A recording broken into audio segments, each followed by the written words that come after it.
Bonjour, bonjour. Bon, il y avait quelques petits Français qui se battaient sur un court de tennis. Il en reste combien, là? C'est ça, mais il en reste quelques-uns. En tout cas, il y en a quelques-uns qui sont passés cette nuit, d'autres pour qui ça a moins marché. C'était à Miami, c'était en Floride. Beaucoup de Français, vous l'avez dit, on va le voir avec d'abord ce garçon Nicolas Mahut. Donc Nicolas Mahut qui a remporté lui un match tranquille contre l'Argentin Guido Pella. Victoire en 2-7, 6-3, 6-4. C'est la première fois, William, que le Français atteint les huitièmes de finale d'un Master 1000. Figurez-vous qu'il a 35 ans quand même, il était temps. C'est pour ça qu'il il faut qu'il mette de la crème, Nicolas. En tout cas, il a le même t-shirt que Benoît Paire. Regardez, Benoît Paire qui, lui, s'est fait sortir par l'Américain Young en 2-7. Le Français s'est incliné 6-4, 6-4. Dommage pour lui, donc c'était pas terrible cette nuit. Autre Français éliminé, cette fois c'est Jérémy Chardy, en blanc ici. Alors lui, il jouait contre l'Italien Fognini. Oh là là, Fognini. Fognini, vous le connaissez, hein, il est spectaculaire. Défaite en 3-7, 3-6, 6-4, 6-4. Fognini, donc vainqueur cette nuit sur Chardy. Et puis cette image encore de la nuit avec Rafael Nadal, jaune fluo, il est beau son t-shirt. Hein. Qualifié cette nuit pour les huitièmes de finale, lui aussi, il a battu l'Allemand Karl Schreiber en 3-7. Alors lui, figurez-vous que c'était son millième match sur le circuit ATP. Voilà pour Rafael Nadal.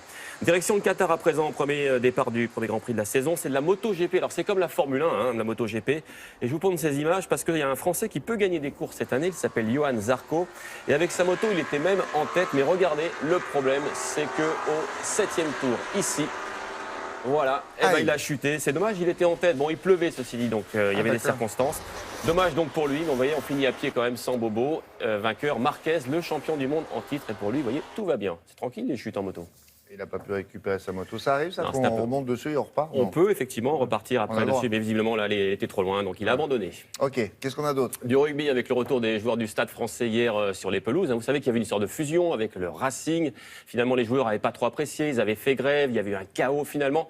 Fusion abandonnée, les joueurs ont enfin rejoué. C'était hier soir, Stade français contre Toulon. Et regardez cette image d'abord du Stade Jean-Bouin, évidemment, qui accueillait son équipe avec la manière. Ils sont heureux, les supporters du Stade français, soulagés aussi. C'est à droite, hein. Exactement, en rose, les stadistes et les Parisiens donc, qui ont marqué un seul essai par Veizea. Le voici côté gauche en seconde période. C'est eux qui prenaient le contrôle du match ici donc sur cet essai. Ils ont quand même encaissé un essai, hein, les Parisiens, un essai toulonnais signé Bastaro. Vous allez le voir ici côté gauche. Score final donc 17-11 pour Paris. Les Parisiens qui ont d'ores et déjà assuré leur maintien dans ce top 14. Toujours en top 14, c'était un petit peu plus tôt. Brive a battu sur le fil Montpellier, qui avait pourtant, on va dire, le match en main, hein, avec cet essai dans les arrêts de jeu, un essai signé Galala, que voici à la conclusion donc d'une belle action offensive. Germain, lui, ne va pas rater la transformation. Victoire donc in extremis de Brive, 28-25 ce matin. Brive est 9e du top 14, Montpellier 3e. On va rester à Montpellier, hein, toujours, mais en handball cette fois, vous allez le voir, avec cette belle performance en Ligue des Champions. Alors là, on est en huitième de finale aller. Les Montpelliérains ont dominé hier soir les champions d'Europe en titre. Ce sont les Polonais de Kielce. Score final dans cette rencontre 38-23. Le match retour est prévu le 2 avril prochain. Ce sera en Pologne. Bravo à Montpellier. Et puis une dernière image encore de Sportco. Cette fois, c'est du basket, vous allez le voir.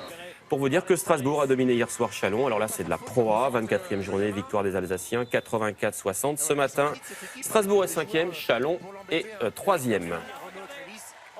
Et voilà pour le basket, beau panier. Et on termine avec? On va serrer un petit peu, on va prendre de l'altitude, on va aller en Alaska, au bout du monde. Je vais vous montrer des belles images. Regardez le freeride. C'était une étape de la Coupe du Monde donc de freeride dans un décor fantastique. Les meilleurs mondiaux se sont affrontés sur des parois quasi verticales, parfois 700 mètres comme ça de verticalité. Là, franchement, il faut avoir le cœur bien accroché. Regardez. Ouf. Voilà, le cœur bien accroché, je vous le disais, c'est très spectaculaire et à ce jeu-là.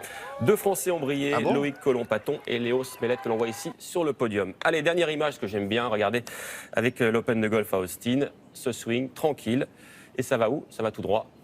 Non. Dans le trou, le voici, les amateurs apprécieront, notamment Nathanaël Dorinxin, je crois qu'il aime bien le golf. Parfait, merci beaucoup. Merci William.